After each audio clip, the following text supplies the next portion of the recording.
ಆದರೆ ಕೇರಳ ವಿಧಾನಸಭೆಯ ಒಂದು ಅವಲೋಕನವನ್ನು ಮಾಡುವಾಗ ಅಲ್ಲಿ ಒಂದು ಸರಿ UDF, ಒಂದು ಸರಿ LDF ಹೀಗೆ ಬರ್ತಾ ಇತ್ತು. ಕಳೆದ ಒಂದು 2 ಅವಧಿಯಲ್ಲಿ ಪಿಣರಾಯಿ ಸರ್ಕಾರ ಇದೆ. ಈ ಬಾರಿ NDAಗೆ ಅವಕಾಶ ಸಿಗ್ತದೆ ಅನ್ನುವಂತಹ ಒಂದು ಸೂಚನೆಗಳು ತಾವು ಹೇಳ್ತಾ ಇದ್ರಿ. ಏನು ಪ್ರಮುಖ ಕಾರಣಗಳು? ಅದು ರಾಜ್ಯ ಸರ್ಕಾರದ ವೈಫಲ್ಯ ಅಂತ ಹೇಳ್ತೀರಾ ಅಥವಾ ಕೇಂದ್ರ ಸರ್ಕಾರದ ಸಾಧನೆಗಳು ಅಂತ ಹೇಳ್ತೀರಾ? ಏನು ಕೊಡ್ತೀರಿ? ಕಳೆದ 60 ವರ್ಷಗಳಿಂದ ಇಲ್ಲಿ ಎರಡು ಪಕ್ಷಗಳು ಕೂಡ ಎಡಪಕ್ಷ ಮತ್ತು ಬಲಪಕ್ಷ ಬದಲಾಯಿಸಿಕೊಂಡು ಇಲ್ಲಿ ಆಡಳಿತ ಮಾಡ್ತಾ ಇದೆ. ಈ ಕಾಸರಗೋಡು ಅಂತ ಹೇಳುವಂತ ಒಂದು ಜಿಲ್ಲೆಯನ್ನ ಕಡೆಗಣಿಸ್ಬಿಟ್ಟಿದ್ದಾರೆ. ಯಾವುದಕ್ಕೂ ಕೂಡ ಲೆಕ್ಕಕ್ಕಿಲ್ಲ. ಕಾಸರಗೋಡಿನಲ್ಲಿ ಒಂದು ಮೆಡಿಕಲ್ ಸಿಸ್ಟಮ್ ಇಲ್ಲ, ಎಜುಕೇಶನ್ ಸಿಸ್ಟಮ್ ಇಲ್ಲ, ಜಾಬ್ ಆಪರ್ಚುನಿಟಿಗಳಿಲ್ಲ. ಕಾಸರಗೋಡಿನ ಯುವಕ ಯುವತಿಯರು ಇವತ್ತು ಮೈಗ್ರೆಂಟ್ ಆಗಿ ಬೇರೆ ರಾಜ್ಯಗಳಿಗೆ ಹೋಗಿ ಸೆಟ್ಲ್ ಆಗ್ತಾ ಇದ್ದಾರೆ. ಸೊ ನಮ್ಮ ಕಾಸರಗೋಡಿನ ಜನತೆಗಳು ಇಲ್ಲಿ ಶೂನ್ಯ ಆಗ್ತಾ ಇದ್ದಾರೆ. ಸೊ ಈ ತರ ಹೋಗುವಾಗ ನಮ್ಮ ಕಾಸರಗೋಡನ್ನ ನಾವು ಯಾವ ರೀತಿ ಉಳಿಸ್ಕೊಳ್ಳುವಂಥದ್ದು? ಅದೇ ರೀತಿ ನೋಡಿ, ಅಲ್ಲಿ ನಮಗೆ 11,000 ಎಕರೆ ಸ್ಥಳಗಳು ಪೆಂಡಿಂಗ್ ಆಗಿಬಿಟ್ಟಿದೆ. ಇಂಡಸ್ಟ್ರಿಯಲ್ ಪಾರ್ಕ್ ಮಾಡಬಹುದಾಗಿತ್ತು, ಚಿಲ್ಡ್ರನ್ ಪಾರ್ಕ್ ಬೇಕಿದೆ. ಮಾತಿನ ಮಧ್ಯೆ ಆದರೆ ಅಂತ ಒಂದು ಯೋಜನೆಗಳನ್ನು ತರುವಾಗ ಅಲ್ಲಿನ ಸ್ಥಳೀಯರು ಅದಕ್ಕೆ ವ್ಯಾಪಕ ವಿರೋಧವನ್ನು ವ್ಯಕ್ತಪಡಿಸ್ತಾರೆ ಅಂತ ಮಾತುಗಳಿವೆ.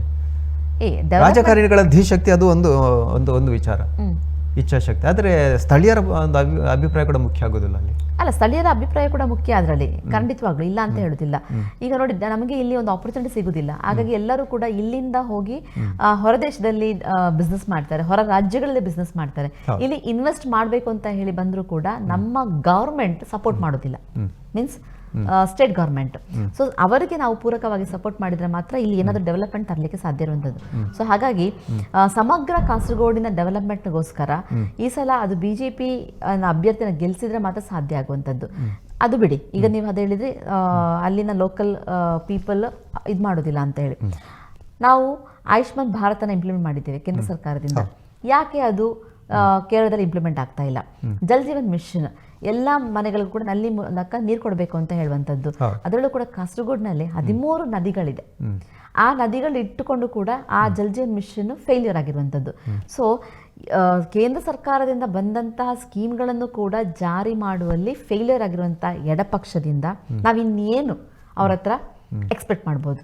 ಸೊ ಎಡಪಕ್ಷ ಒಂದು ಕಡೆ ನಮಗೆ ಸುಲಿಗೆ ಮಾಡ್ತಾ ಇದ್ರೆ, ಬಲಪಕ್ಷ ಅಂದ್ರೆ UDF ಮತ್ತೊಂಥರ ನಮಗೆ ಸುಲಿಗೆ ಮಾಡ್ತಾ ಇರುವಂಥದ್ದು. ಸ್ವಂತ ಅವರ ಕಾರ್ಯಗಳು ಮಾತ್ರ, MLA ಆದವರು ಅವರ ಬೆಳವಣಿಗೆ ಮಾತ್ರ ನೋಡ್ತಾ ಇದ್ದಾರೆ ಹೊರತು ಜನರ ಬೆಳವಣಿಗೆ, ಜನರಿಗೋಸ್ಕರ ಇರುವಂತಹದ್ದು ಯಾವುದೂ ಕೂಡ ಆಗ್ತಾ ಇಲ್ಲ. MLAಗಳು ಕೇಳುವಾಗ ಮುಸ್ಲಿಂ ಲೀಗಿನ MLAಗಳು ಅಂದ್ರೆ ನಮ್ಮ ಮಂಜೇಶ್ವರ ಆಗಿರ್ಬೋದು, ಕಾಸರಗೋಡು ಆಗಿರ್ಬೋದು, MLAಗಳು ಈ ಊರನ್ನ ಬಿಟ್ಟುಕೊಂಡು ಹೊರಗಡೆ ಹೋಗಿ ಇರುವಂತದ್ದು. 15 ದಿವಸ ಇಲ್ಲಿದ್ರೆ 15 ದಿವಸ ಪರ ದೇಶದಲ್ಲಿ ಇರ್ತಾರೆ.